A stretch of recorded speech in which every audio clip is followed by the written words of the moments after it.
Estamos de volta para o nosso encontro todos os domingos aqui na sua TV Atalaia, sempre procurando divertir, informar e cobrir os eventos da cidade. Hoje nós vamos conversar com a doutora Bruna França, ela é graduada em Medicina pela Universidade Federal de Sergipe, médica pediatra e também especialista em gastropediatria e o tema obesidade infantil. Vamos conversar com a querida amiga de longa data, Márcia Chu. Ela é personal trainer, formada em Educação Física pela Universidade Federal de Sergipe, cantora e mãe de Bruno Chu, de 7 anos. E volta ativa como cantora, arrasando nos eventos da cidade, com shows ao lado da sua banda e também na formação voz e violão. Márcia realmente tem uma voz poderosa e um carisma incrível. E ainda um bate-papo super especial com o empresário e engenheiro mecânico João Bosco Rosa Cruz. Ele é um empreendedor nato, já teve várias casas noturnas em nossa capital, já morou fora do país, realiza trabalhos em outros países também como engenheiro e agora resolveu de novo reabrir o seu Tequila Café, uma marca já consagrada na cidade, com ambientes diversos, na Passarela do Caranguejo e um espaço muito agradável que tem feito muito sucesso em nossa cidade. Vamos saber detalhes do novo Tequila Café. O nosso programa está começando agora.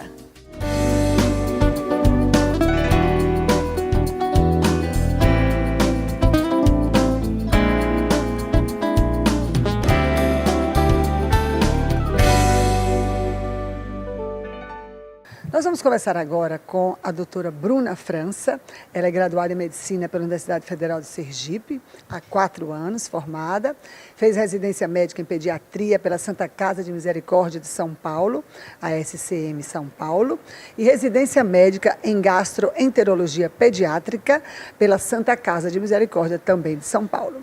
Doutora Bruna atende na Endogastro e Sobaby, e hoje nós vamos conversar sobre um tema muito importante e muito atual, que é a obesidade infantil. A doutora Bruna está sempre participando de eventos, congressos da sua especialidade para estar atualizada e tratar bem das suas crianças aqui em nossa cidade.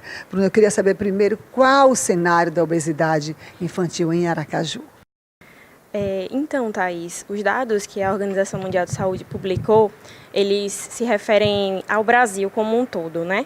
Principalmente ao mundo, é estimado que 40 milhões de crianças de 0 a 5 anos, elas têm sobrepeso ou obesidade infantil, e que 1 em cada 10 crianças de 5 a 19 anos são obesas e têm excesso de peso. Infelizmente, não temos esses dados precisos em Aracaju. No Brasil, a gente tem esses dados da região metropolitana de São Paulo, onde a gente sabe que metade da população pediátrica já tem excesso de peso ou obesidade. Como identificar que a criança tem obesidade infantil? Acho que às vezes os pais acham que é fofinha, tá linda, gosta de comer bem e não tem aquele despertar, aquele olhar especial como o profissional tem. Isso é bem importante realmente de frisar.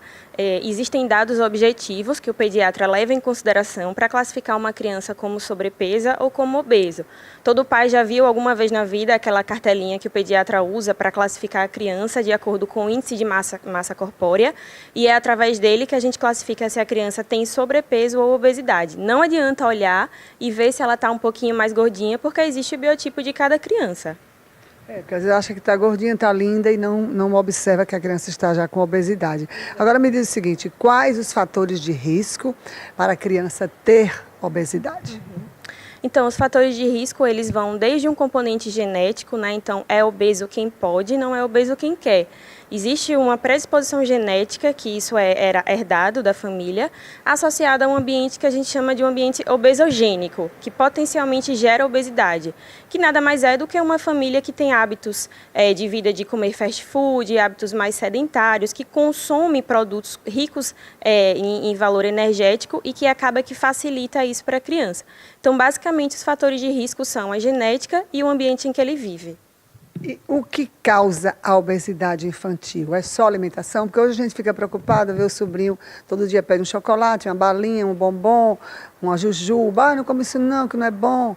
Conta um pouquinho pra gente assim, o que é que as mães devem evitar no dia a dia, não cortar tudo, porque um chocolatezinho é bom, um brigadeiro é uma delícia, mas que pudesse orientar mais a criança na sua alimentação. Então, os fatores que geram a obesidade são dois. Um é o hábito alimentar e o outro é o sedentarismo.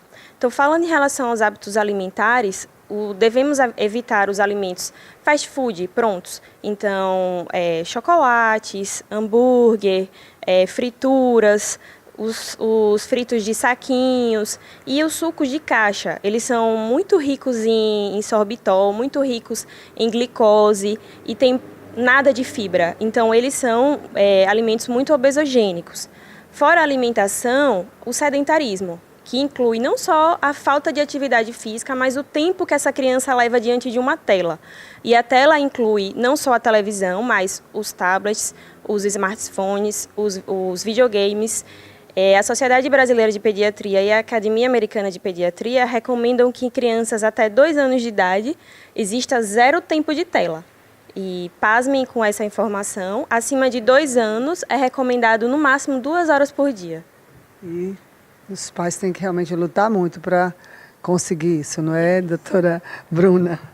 É difícil mesmo porque é uma forma que os pais encontram de acalmar, né? De deixar a criança um pouco mais quietinha, exato. Não gastar energia, sair correndo pela casa inteira. Exatamente. Né? A gente não orienta um radicalismo, é lógico, e entende que cada pai tem sua dificuldade, mas que busque um equilíbrio nesse sentido. É verdade, o equilíbrio é tudo, né? Quando e por que devemos nos preocupar com a obesidade na infância? É bem importante isso. Devemos nos preocupar antes da obesidade com o sobrepeso. Os estudos mostram que desde o sobrepeso a criança já tem um risco maior de ter alterações no colesterol, de ter um maior risco de pré-diabetes e até mesmo de ter uma morte prematura. Então a criança com sobrepeso ela já deve ser devidamente acompanhada e encaminhada para nutricionista, para o endocrinologista pediátrico, para o nutrólogo, enfim.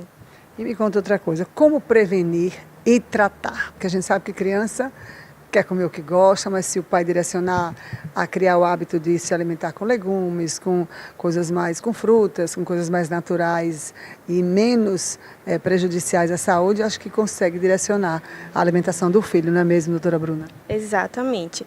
Existe uma grande responsabilidade da família nessa prevenção e a própria mãe, desde a gestação, o hábito de vida que ela tem, isso influencia na prevenção da obesidade.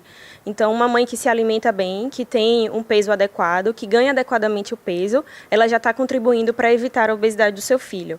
Se ela consegue amamentar, isso também ajuda a introdução alimentar correta. E, é claro, o filho vai consumir em casa o que os pais compram. O exemplo, né? O exemplo dos pais. Então, se não tem em casa esses alimentos que a gente já citou, ele não vai ter acesso. Então, é uma questão a prevenção é muito de uma reeducação familiar. Não só para a criança, proibir aquilo e a família come tudo, né? Não funciona. Se for restringir o tratamento da obesidade para a criança, não funciona.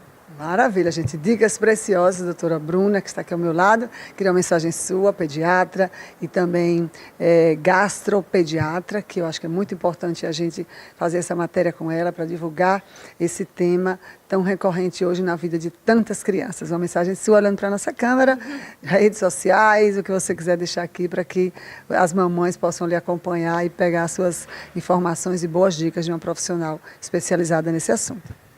A mensagem que eu deixo no sentido de obesidade infantil é que a gente não foque na estética do paciente. Muito mais do que essa preocupação, a gente tem a preocupação da saúde dela, de evitar os riscos de obesidade, de hipertensão, de dislipidemia, de diabetes, que a gente possa, desde criança, cortar esses hábitos que vão, com certeza, levar a um desfecho ruim. Diferente de se a gente adaptar a vida dela, ela vai ser uma pessoa mais equilibrada e mais saudável. E mais feliz. Obrigada pela presença. E no próximo bloco a gente volta com outro convidado aqui na nossa sala de visitas. Até já.